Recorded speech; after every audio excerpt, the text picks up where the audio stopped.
ये 2 टन का ओरिजिनल का स्प्लिट एसी है, इन्वर्टर मॉडल 5 स्टार। तो आज हम इसको क्या करेंगे, क्लीन करेंगे। तो हमने इसे पहले क्लीन कर लिया। तो क्लीन गंदगी बहुत ज़्यादा थी, आउटडोर भी ज़्यादा ही हालत ख़राब हो रहा, बहुत ज़्यादा गंदगी हो रही है। तो इसको सबसे पहले हम ढंग से क्लीन करेंगे।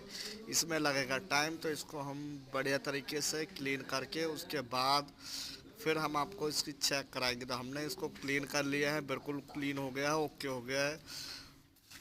एयर फ्लो अच्छी तरीके से फेंक रहा है। तो वीडियो को लाइक करें, वीडियो को सपोर्ट करें।